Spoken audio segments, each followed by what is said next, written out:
అందరికీ praise the lord. ఈ ఉదయకాల సమయం దేవుడు నీకు ఇస్తున్న వాగ్దానం ఏంటంటే సామెతల గ్రంథము 12వ అధ్యాయము 3వ వచనం.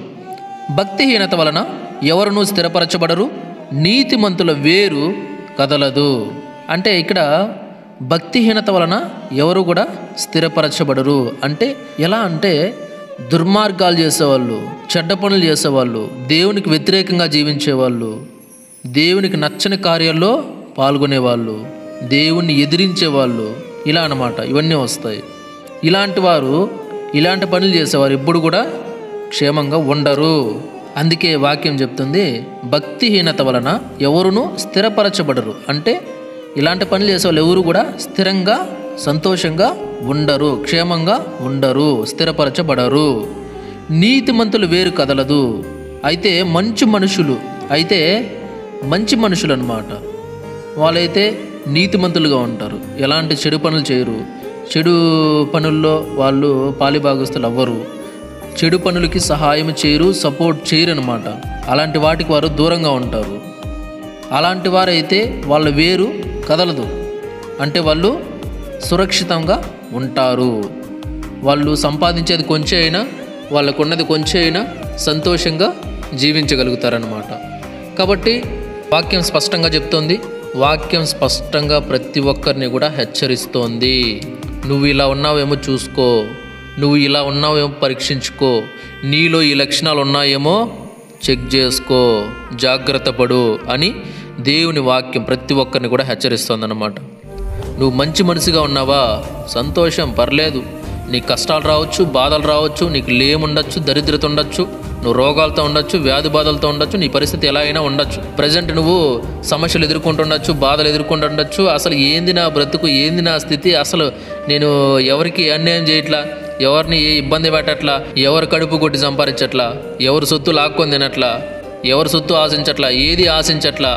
మరి నాకెందుకు ఇట్లుంది, నేనెందుకు ఇట్లా అయిపోతున్నాను? అరే బయట అందరిని మోసం చేసి వారిని లాక్కొని తినేవాళ్ళు, వారు కడుపు కొట్టి సంపాదించి తినేవాళ్ళు, ఒకరిని అన్యాయంగా మోసం చేసి వాళ్ళని సొత్తుని కూడా లాక్కొని తినేవాళ్ళు ఉన్నారు. ఇలా చేస్తున్నారు. అయినా కూడా వారు బాగున్నారే, వారు సంతోషంగా జీవిస్తున్నారే, వారికి ఏ లోటు లేదే, ఏ కొదువ లేదే, వారైతే 3 పూట్ల ప్రశాంతంగా తింటున్నారు, వారికి కావాల్సిన ప్రతిదీ కూడా సమస్తము కూడా తెచ్చుకొని హ్యాపీగా ఉంటున్నారే.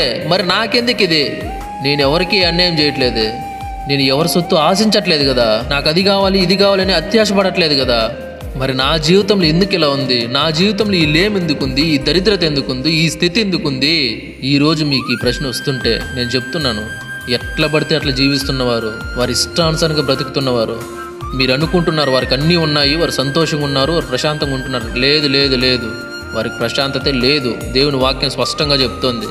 ఇంకోటి ఏమంటే, వాళ్ళు అలాగే ఉంటే, అలాగే కంటిన్యూ చేస్తే నిత్యము కూడా ఉండరు. ఖచ్చితంగా పడిపోతారు, ఖచ్చితంగా చెదిరిపోతారు, ఖచ్చితంగా వారి జీవితాలు వారు ఊహించని స్థితిలో ఉంటాయి. క్షేమంగా వారు ఎప్పుడు కూడా ఉండలేరు. Praise the lord.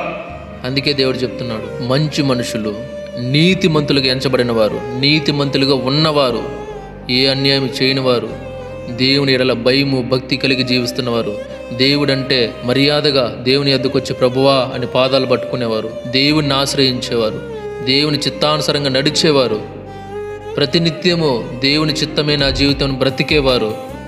ఈరోజు లేములోనే ఉండొచ్చు, దరిద్రతలోనే ఉండొచ్చు, లేని స్థితిలోనే ఉండొచ్చు, కానీ వారైతే నిత్యము నిలుస్తారు, నిత్యము క్షేమంగా ఉంటారు. ఎందుకంటే వాళ్ళందరూ కూడా దేవుని రెక్కల నీడలో ఉన్నారు.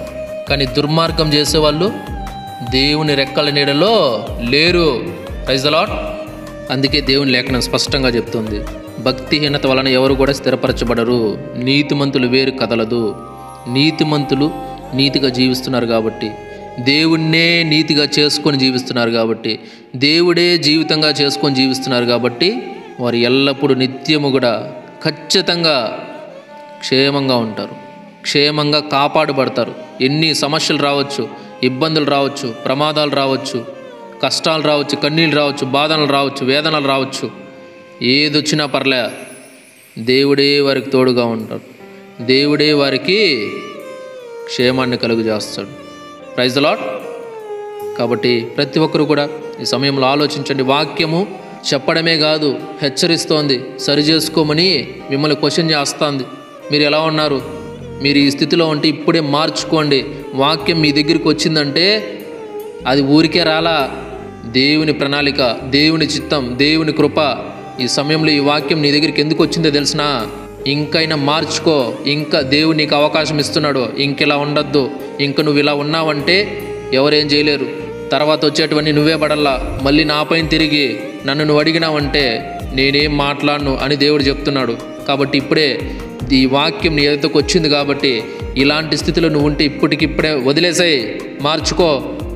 ఇంకైనా దేవుని దగ్గరికి రా, దేవుని ఆశ్రయించు. ప్రభా, ఇంతవరకు నేను ఇలా జీవించినాను, ఇంతవరకు నేను ఇలా ఉన్నాను, దుర్మార్గంగా చేస్తానను, ఒకరికి అన్యాయం చేసి నేను నా కడుపు నింపుకున్నాను, ఒకరిని అన్యాయం చేసి వారి జీవితాలను నాశనం చేసి నేను ఎదిగిపోవాలనుకున్నాను, వారిని పక్కన పెట్టేసి వారికి అన్యాయం చేసి వారి సొత్తు లాక్కొని నేను బాగుపడాలని చూసినాను. ఇంకెలా చేయను ప్రభా, నన్ను క్షమించు, తప్పు అయిపోయిందయ్యా అని దేవుని నువ్వు వచ్చి ఇప్పుడు క్షమాపణ అడగగలిగితే, దేవుని ఎదురుకు వస్తే ఖచ్చితంగా నువ్వు రక్షింపబడతావు. ఖచ్చితంగా నీ పాపాలు ఆయన కొట్టేస్తాడు, మళ్ళీ వాటిని ఆయన జ్ఞాపకం చేసుకోడు. ఇంకైనా ఖచ్చితంగా ఆలోచించు. దేవుడు నీకు అవకాశం ఇస్తున్నాడు. నీతిమంతులు ఎవరైతే ఉన్నారో, మేము మా దరిద్రత ఏందో, అసలు ఏందో ఈ స్థితి అని ఎవరైతే బాధపడుతున్నారో భయపడాల్సిన అవసరం లేదు, బాధపడాల్సిన అవసరం లేదు. దేవునికి అసాధ్యమైనది ఏదన్నా ఉందా? సమస్తము ఆయన కుడి చేతిలోనే ఉన్నాయి. నిత్య సుఖములు ఆయన కుడి చేతిలోనే ఉన్నాయి. ఆయన ఇవ్వాలనుకుంటే ఎవ్వరూ ఆపలేరు. Praise the lord. కాబట్టి ఈ వాక్యాన్ని బట్టి ప్రతి ఒక్కరు కూడా ధైర్యం తెచ్చుకోండి. ఈ వాక్యాన్ని బట్టి మీరు ఎలా ఉన్నారో, మీ స్థితి ఎలా ఉందో, మీరు ఏ స్థితిలో ఉన్నారో, ఎలా ఉన్నారో ఒకసారి పరీక్షించుకోండి, సరి చేసుకోండి. దేవుని ఎదుకు రండి. ప్రార్థన చేసుకుందాం. మహాపరిశుద్ధుడ, మహోన్నతుడ, సర్వాధికారి మీకు స్తోత్రములు. సర్వోన్నతుడ, సర్వ సృష్టికర్త మీకు స్తోత్రములు. ఘనమైన దేవా మీకు స్తోత్రాలు. తండ్రి, ఈ సమయంలో మరొకసారి మీ పాదాల చెంతకు వస్తున్నాం. అయ్యా, ఈ వాక్యము ద్వారా నాతోనూ మాతోనూ అందరితో కూడా మాట్లాడినందుకు స్తోత్రములు, మమ్మల్ని హెచ్చరించినందుకు స్తోత్రములు, మమ్మల్ని సరి చేసుకోమని దేవా మాతో మాట్లాడినందుకు స్తోత్రాలు చెల్లించుకుంటున్నాం. అవును ప్రభా, నైనా ఇంతవరకు కూడా నైనా ప్రభా ఎంతోమంది జీవితాల్లో నైనా ప్రభా వారు పొట్టగొట్టి నైనా ప్రభా మేము మా పొట్ట నింపుకోవాలని చూసాం. ఒకరి జీవితాన్ని అన్యాయం చేసి మేము బాగుపడాలనుకున్నాం. ఒకరి సొత్తు దోచుకొని ఆయన ప్రభా మేమేదో మేడలు కట్టుకోవాలనుకున్నాం. ఇలాంటి స్థితిలో ఎంతమంది అయితే ఉన్నారు ప్రభా, అందరినీ నాయన ప్రభా ఈ వాక్యం ద్వారా హెచ్చరించి వారిలో మార్పు తీసుకురమ్మని, మారు మనసు రక్షణ దయచేయమని అడుగుచూ వేడుకుంటున్నాం మీకు స్తోత్రములు. నీతిమంతులుగా ఎంతమంది అయితే ఉంటున్నారో ప్రభా, ఆయన వారు వేరైతే కదలదు అని మీ లేఖనం చెప్తుంది ప్రభా. కృతజ్ఞతలు చెల్లిస్తున్నాము తండ్రి. నీతిమంతులుగా ఉన్న ప్రతి ఒక్కరిని బట్టి మీరు జ్ఞాపకం చేసుకోండి. ఎవరు ఏ లేమిలో ఉన్నా, ఏ దరిద్రతలో ఉన్నా, ఏ కొదువులో ఉన్నా, ఎలాంటి నేను ఇబ్బంది పరిస్థితిలో ఉన్న ప్రతి ఒక్కరికి కూడా మీరు సహాయం చేయండి, కృప చూపెట్టండి, కార్యము చేయండి. మీకే వందనాలు, స్తోత్రాలు చెల్లించుకుంటూ మరొకసారి ఈ వాక్యాన్ని ఎంతమంది అయితే చూస్తున్నారో, ఎంతమంది అయితే ఈ వాక్యాన్ని అందరికీ షేర్ చేస్తున్నారో ప్రతి ఒక్కరిని పేరు పేరున దీవించమని, ఆశీర్వదించమని, సహాయం చేయమని మీకే వందనాలు, స్తోత్రాలు చెల్లించుకుంటూ నజరేయుడైన యేసయ్య పరిశుద్ధ నామములో ప్రార్థించి, స్తుతించి, గణపరిచి, మహింపరిచి సమస్తము మీ పాదాల చెంత పెట్టి వేడుకుంటున్నాం తండ్రి. ఆమేన్.